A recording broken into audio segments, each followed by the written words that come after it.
Chapter 18, Lovers and Friends. You pace the floor in the boardroom in front of Drew as the clock ticks ever closer to the time that will decide your fate. If I didn't throw the party, and you didn't throw the party, then who did? Maybe it was just one of the frat guys playing a prank? But none of the guys from Gamma were even there. Do you remember anyone who came to the party? Yeah, I think one of the girls there was a resident in our building. We should ask her how she found out about it. If she can tell us who invited everybody, we'll be one step closer to debunking this whole thing. Come on. You head over to your dorm, and Drew leads you to a room one floor below your suite. Alright, who is this girl? Alyssa De La Cruz. She's a freshman poli-sci major. Really sweet, but she barely leaves her room, so she hardly knows anyone. I've been stopping by in a chat and keep her company, until she finds her people. I wish more people were like that. Well, if she was at the party, it sounds like she found them. Let's just hope she got a name.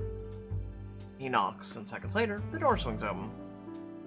Drew, you're just in time for Blades of Light and Shadow rewatch. Yeah, whatever happened to book 2 of that? Figured I'd get a refresher before season 2 comes out. Wanna join? Rain check. Anissa and I are kind of short on time today. We wanted to ask you a question. But first, how are you? I feel like I've seen you around, but we've never really talked. You're Alyssa, right? Yeah, I am. I just didn't think anyone knew my name. She beams, her smile stretching from ear to ear. Beside you, Drew gives you a playful nudge before turning to look at you, his gaze soft. Anissa knows everyone around here. She's great like that. Must be something I learned from my roommate. Lucky, you two must have a lot of fun living together. I was gonna say hi at your party, but you looked pretty cozy. That's what we wanted to ask you about, actually. Who told you we were having a party? We never invited anyone, and then suddenly it was a madhouse. There was a group text going around. Everyone was sharing it, so that's probably how the word got out. Mind if we see it? Alyssa opens the message and hands you her phone. Your eyes catch on the number at the top of the screen. Your number. Party in Suite 3, tell everyone. Yeah, okay, add one.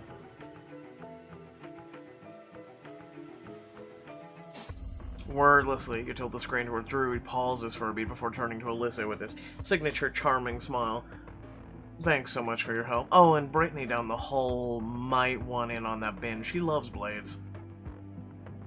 You quickly mumble out your thanks, and the two of you scurry out of your quad, your mind racing. There's no way I sent the text. I couldn't have. I lost my phone. I thought maybe I'd left it on the charger in a room, but I haven't seen it since before we were separated. And I'm guessing you didn't send this text either. Drew pulls up a message on his phone and hands it to you. Your heart drops. Come by the suite ASAP. We need to talk. It was sent from your number the day of the party. That's why I was there. I thought it was you. Yeah, no, I definitely didn't send that. You continue down the path when you look up. Drew stops several steps behind you. Ouch, but I guess I deserve that. Not that I didn't want to talk to you. Drew, that's all I wanted. Close the gap between you, lowering your voice. But you left me, remember? Baby bird, He pauses, letting out a ragged sigh. Anissa, I'm sorry, really, and if it helps, it wasn't easy for me either. I don't think you realize just how much space you take up in my life. To not have you next door. It felt like a part of me was missing, and I wanted it back. He reaches for you, his pinky curling around yours as students stream past. You squeeze back before pulling away. None of that's going to matter if we get fired and have to move out of the RA suite. We need to figure this out. Think about it. Multiple texts got sent from your number right around the time that your phone disappears. Somebody stole it. set us up. It must have been Edwin. He was so smug before the hearing. He'd have to be keeping a pretty close watch to break in our suite at the exact moment if neither of us was there. It wouldn't be the first time Edwin stalked us. If you ask me, we have motive and opportunity, we're just missing means. Well, that's easy. The master keycard and RA on duty would have access to it. And Inez switched shifts with Edwin the night of the party because her girlfriend was in town. And we've got our prime suspect. Now we need proof. There has to be some kind of record at the housing office that'll show Edwin was on duty and had the card, right? I can do you one better. Every time the keycard's used, it logs its location in the system. If we can get access to the log, we can prove that our suite was accessed during Edwin's shift. Then what are we waiting for? Let's get to the housing office. Yeah, unless he can delete it too. You and Drew peer through the window into the housing office, and the only person in sight is a student worker behind the desk. What do we do? Should we try to lure him away from the computer, pull the fire alarm? You know I have to come by the housing office every shift, right? You really get to know people when you see them every day. Sam loves other people's drama. We just have to work together to sell him on something scandalous. No sweat. I've charmed him before. What's one more time? You and Drew make your way inside, and Drew leans an arm on the desk. He gives the guy a dazzling smile. Hey, Sam. They keeping you busy today? So far, it's only been an argument over who gets custody of the top shelf of fridge and suite 307, so no. Are you here to get the end of semester notices? Actually, Anise and I were wondering if you could do us a little favor. At the mention of your name, his gaze snaps to you and he shoots you a grin.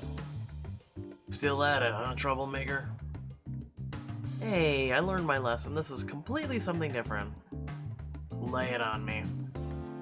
Any chances we could get a copy of the master keycard log? We'd be totally in your debt. I'm not exactly supposed to just hand that out. What do you need it for? We can trust you to keep a secret, right, Sam?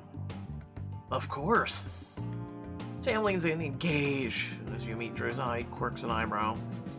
Got him. Now to sell the drama. Between the three of us, someone used the keycard to get us in trouble with the conduct board. And now...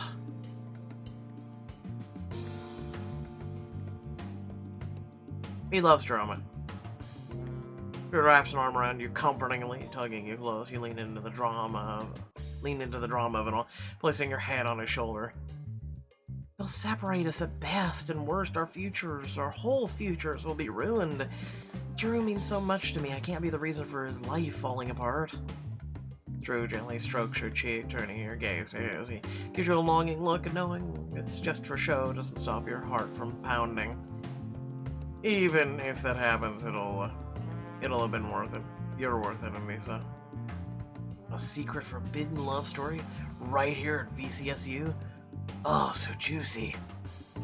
We need a copy of the records to prove our innocence. Do you think you could help us? He flashes a smile at you. How could I not help the girl who's proven twice now that she'll do anything for the people she loves? I'm so glad I came here with Samira. He looks for the records on the computer, and as he turns to grab the copy from the printer, you and Drew high-five behind the desk. Thank you so much. Outside, you and Drew pore over the log. Sure enough, one of the entries is during Edwin's shift to your room. Bingo, and all that's left is to get back to Townsend and nail Edwin. And since technically still helping to clean up the RA program, he should have to honor our deal. That'll clear us out on the partying, not on the fraternizing. If anything, he'd just be annoyed that two of his RAs are breaking the rules. If Townsend paid more attention to his RAs and less to who I'm making out with, we literally wouldn't be in this mess. Didn't you say Edwin's broken into people's rooms over nothing before to keep campus safe? Wait a minute, you're right. Townsend only taking Edwin's word because he's the golden boy. We can use the keycard entries to prove he's not. Townsend will have to second-guess everything Edwin says. Prove that Edwin is a piece of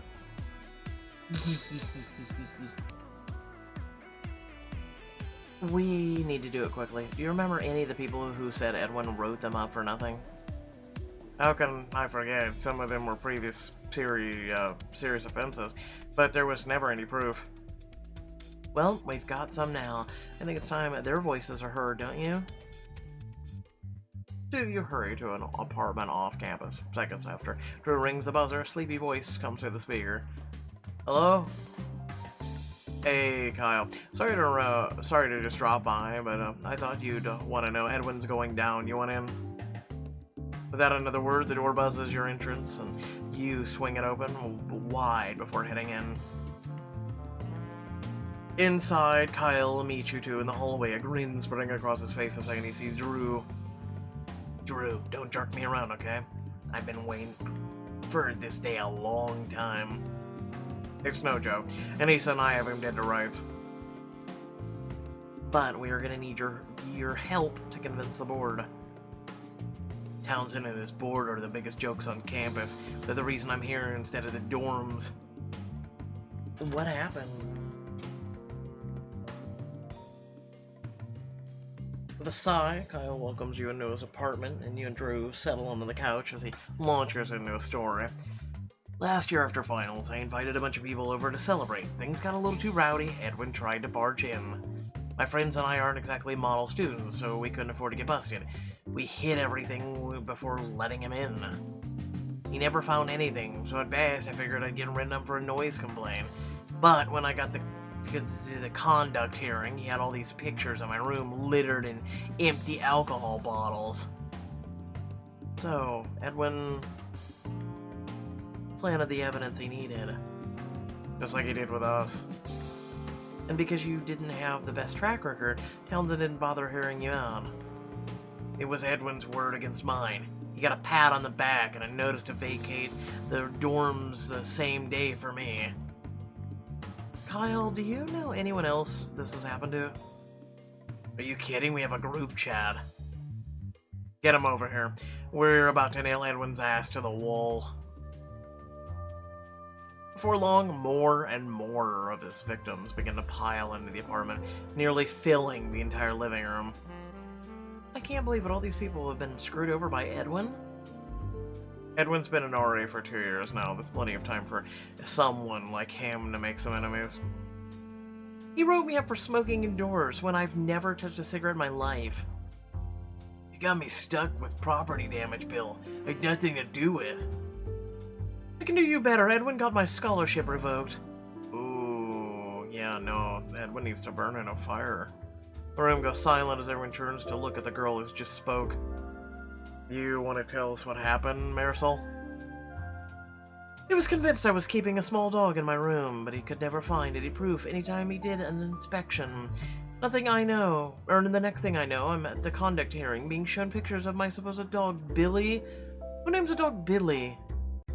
I don't know how Edwin got into my room, or where he even got the dog, but I lost my partial scholarship because of it. Edwin sounds like gone on a full-blown power trip. There's no arguing with him. He decides he's right, plants evidence to prove his case, and then targets his next victim. Which could be anybody at any time for any reason. He has got to go. You pull out your chair and climb onto the cushion, motioning for everybody's attention. I know it feels a little too little, too late, but I promise you, we won't let him get away with this. Of course he will. Townsend's little snitch can do no wrong. I mean, yeah, but when you have overwhelming amount of people, no, there's an issue. You turn to face one of the other victims, a girl with thick rimmed glasses lingering by the doorway. This isn't the first time I've tried to complain about Edwin. I've literally caught him in my room. But Townsend didn't believe a word I said, and now I'm not allowed to walk the stage at graduation. What makes this time any different? I promise you, this time we will get justice for you. For all of you. Oh yeah, how exactly are you gonna do that? The whole room watches you expectantly, and you feel a hand squeeze yours. You've got this.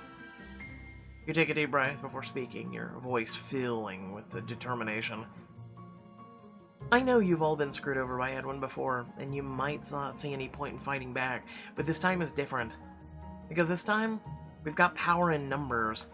None of you are dealing with this on your own anymore. We're all in it together.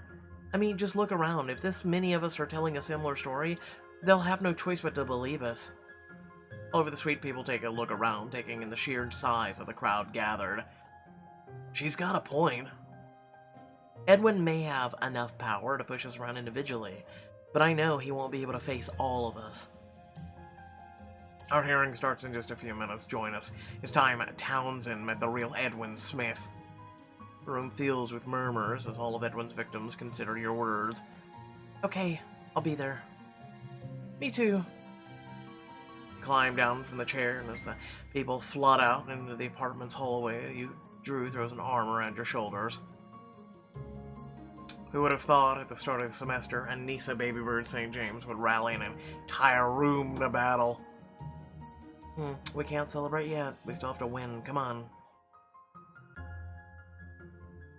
The two of you lead the crowd back into the administrative building with a few minutes to spare, the logs pressed tightly to your chest. I can't wait to see the look on Edwin's face. Anissa, you didn't have to do this, you know. I wouldn't have blamed you at all if you had just told them what you know. I don't turn on people I love. Can we not? Nobody's asking you to say it, Drew. But I won't pretend I'm not going to these lengths because I love you. Whether you can admit you feel the same or not. The silence falls between you, and he heaves a sigh. I'm not trying to hurt you. Something happened a few years ago, and I haven't gotten over it. Inez told me. I get it. I just hope one day you'll feel safe with me to tell me how you really feel. Anissa, he reaches for you, but before either of you can say anything, the door to the boardroom opens. Anissa, Drew, we're ready for you. You square your shoulders, giving Drew a reassuring smile before the two of you head back in and take your seats. St. James, are you ready to continue? Do you understand the terms that were presented to you? Yes, in exchange for helping you clean up the RA program, my time here at VCSU will continue as if this hearing never happened. That's correct. Mr. Smith? Edwin gets up and strides towards you, a glimmer of triumph sparking in his eyes. Miss St. James, please tell the board about any and all infractions you're aware of Mr. Young has committed. But instead of playing into his hand, you give Edwin a smile in return. Before I do that, I have a question.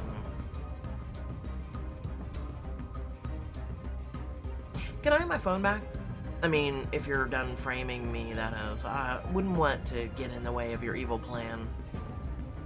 What is she talking about, Mr. Smith? Allow me. Edwin broke into my room, stole my phone, and planned the party he caught us at. That's a ridiculous accusation. Then explain what you were doing in our suite. You lean over the table to pass Mr. Townsend the records, tapping the relevant entry with your finger. It was accessed by the master keycard while Edwin was on duty, and the text inviting everyone to the party was sent shortly after. You have no proof that I stole your phone, Mr. Townsend. This is all just an overcomplicated scheme to save Drew's skin. Then you won't mind if I make a call, then? Wait! Ah! But Drew's already pulled out his phone, hit your contact button, your ringtone chirps through the conference room. I think it's for me. Would you mind? You'll hold your hand now, smiling sweetly, and a red-faced Edwin slowly digs it out of his back pocket and hands it over. Mr. Townsend, members of the board, surely you're not going to ruin our permanent records based on the word of a petty thief? Are you? As the room goes silent, the student staff members shoot each other a look. I think they're right. Of course they are. How can we believe a word of this incident report now? But, before Mr. Townsend can say a word, Edwin slams his hands on the table. I may have a small lapse in judgment, but I swear I only went as far as I did because I know they're troublemakers. Like you did with Kyle. At the mention of his name, Kyle shoves the door open. Sorry I'm late. I had to walk in from off campus thanks to you. Or Marisol. Marisol saunters to the door, eyes latched on Edwin. What are you... Billy says hi, you evil bastard. Excuse me. This is a closed meeting. Involved parties only. They are involved, because those logs include the timestamps for when Edwin snuck into their rooms, just like he did ours. No wonder you had such a high report late last year, Mr. Smith. This is how you came across these incidents? Don't act like you didn't know. The door to the boardroom swings open and all the residents you rallied before stepping in the room. I told you, and it cost me everything. How many students were hurt by Edwin's thirst for power? And how many more are you going to allow, Mr. Townsend? Clearly, Edwin's only out to make himself look good. It's one thing to uncover actual infractions, but to set innocent students up just so you can feel like an authority figure? It's pathetic. Around the room, aggrieved students have their phones out recording the proceedings, and everyone's eyes are wide. Mr. Townsend, I can explain. I don't think an explanation will be necessary. I've seen enough. And when you're dismissed from the RA program effective immediately while we investigate further. What? Miss St. James, Mr. Young, you're both free to go. That's what I'm talking about. The room breaks out in cheers, and next to you, Drew jumps up from his chair in excitement. You throw yourself into his arms with a squeal. We did it! He wraps an arm around you, holding you tightly, and you can't help but melt into his embrace. You did it. You pull back to look into his eyes, losing yourself in them. Then Mr. Townsend clears his throat. It doesn't mean I can turn a blind eye to what I clearly see what's happening between you two of you. The living arrangement is over. I'll be finding you a new room assignment first thing tomorrow, Miss St. James. Yes, sir. Now everyone clear the room. Mr. Smith and I need to have a word. Yeah, it puts the school in liability. It means they can literally be sued. They literally have to fix this, or they can be. Together, you and Drew walk side by side across campus and back to the suite. Inside, Drew hovers at the entrance. Don't tell me you're leaving again. No, I'm done leaving. It didn't do any good anyway. I couldn't get you out of my head for even a second. He slowly steps closer, drinking all of you in with his eyes in a way that makes you feel exposed. I watched a movie with Ina, spent the whole time picking it apart the way you would. Somebody should really stop those directors. You force a laugh, and he comes closer, sidestepping the table until he's standing before you, shooting you his devastating smile. I lay in bed and miss the sounds of you prepping for the next day on the other side of the wall. I'm not that loud. Your thoughts trail off as he reaches up to cup your cheek, and his touch jumpstarts the steady pulse between your legs. There were so many things I missed. Like the smell of your hair just after you got a shower. How soft you feel against me. Drew. His name escapes your lips as a moan. It's only then that you realize his breaths are heavy, eyes dark and lustful. And that. Definitely that. He bows his head to kiss you. Stopping just before his lips touch yours, his voice drops to a whisper. Nisa, I missed everything about you. His other hand slips around your waist, settling on your lower back, pulling your hips to meet his. An insistent bulge presses against you, and you barely resist the urge to reach between you and grasp him over his jeans. Keep a clear head. You force out a shaky breath, your chest heaving. Well, if we both weren't enjoying our time apart, where do we go from here?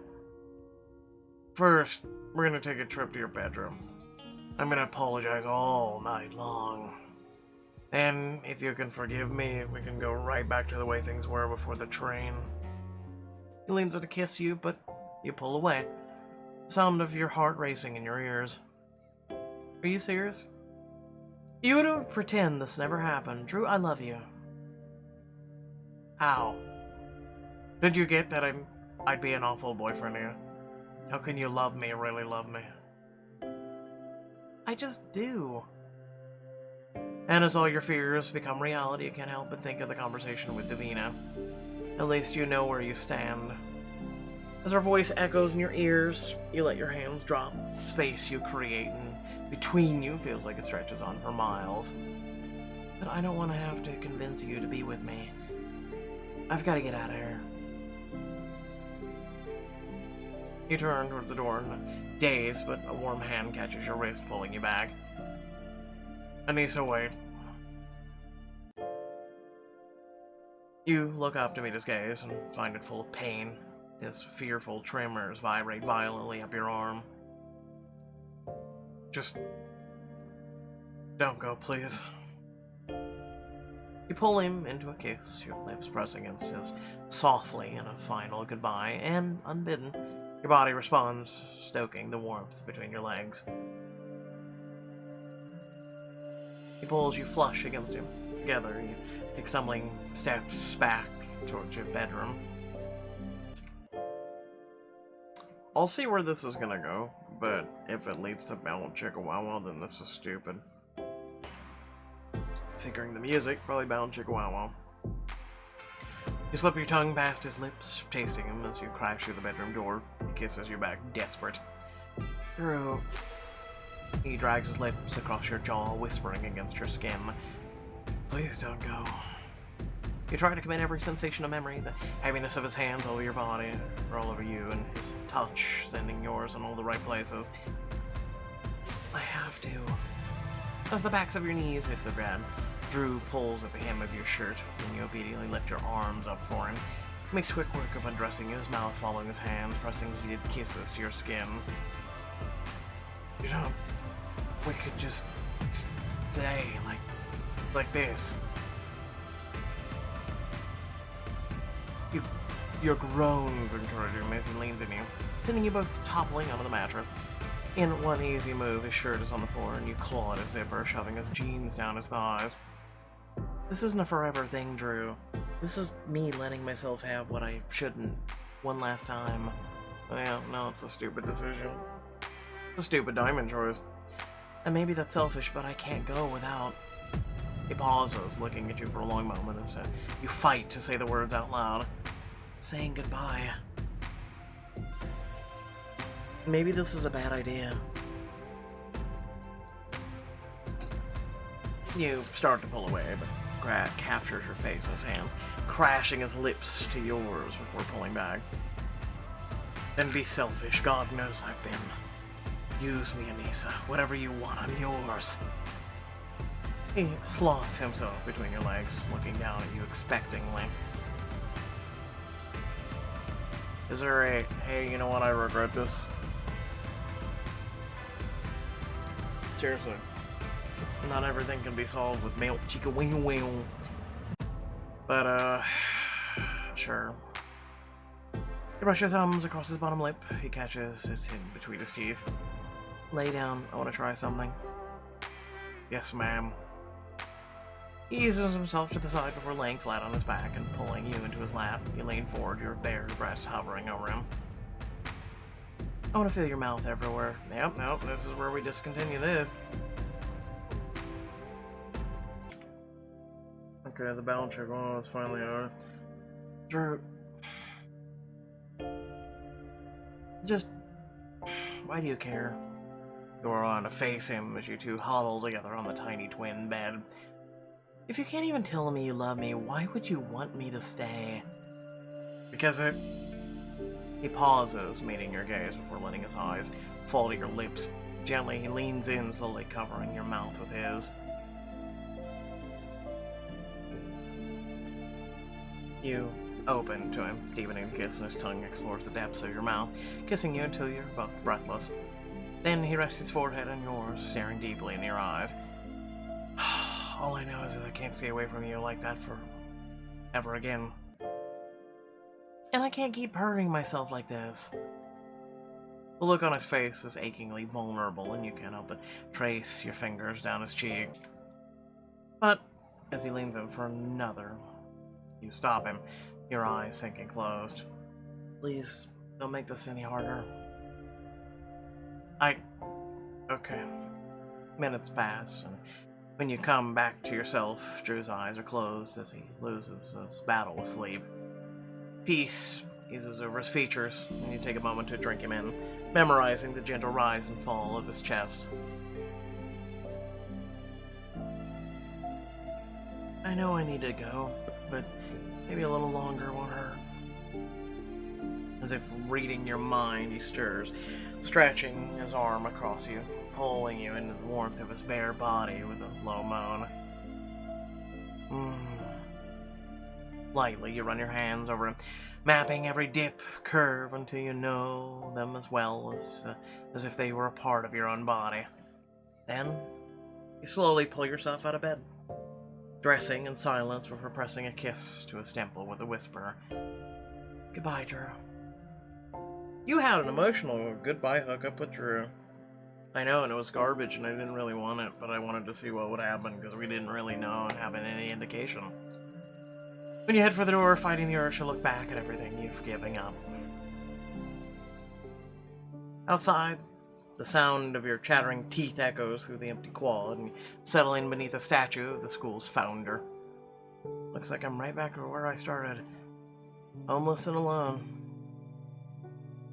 That's the difference between community college and a campus of thousands. You're never alone. You jump, whirling around to find Samira standing above you, her expression carefully guarded. Samira? She rolls her eyes, but reaches a hand out to you. And as for homeless, you can stay in my room. Now get up. You're ruining the azaleas.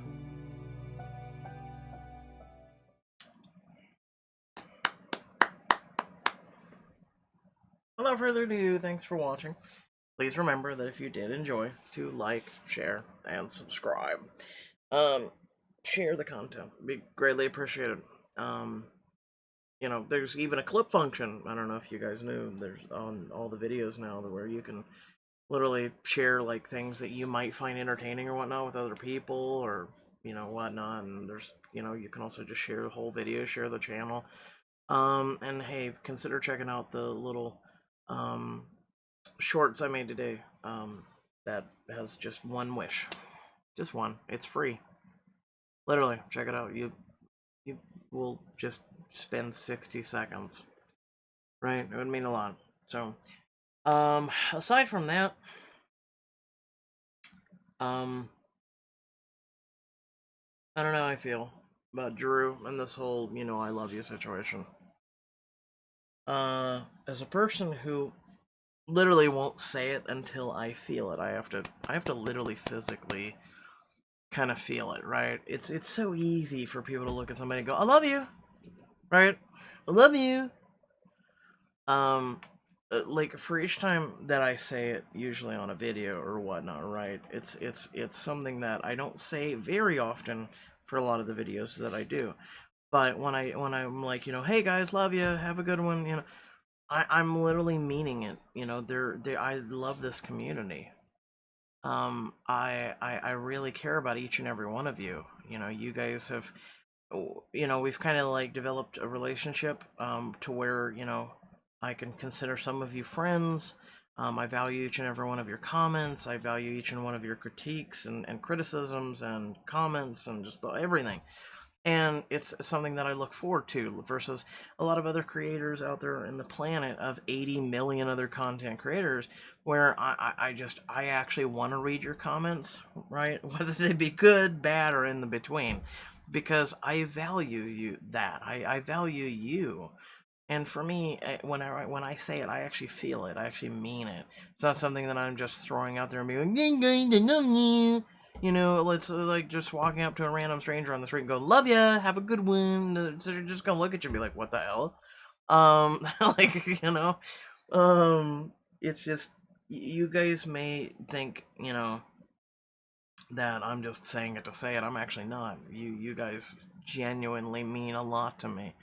Right, and without you still being here, without this being a you know, I don't look at it as subscriber numbers. I look at it as, you know, people that are a part of my family. You guys are my family.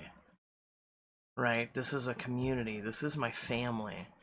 And so I don't look at it as numbers or whatever. I look at it as how many people are a part of my family, a part of my community.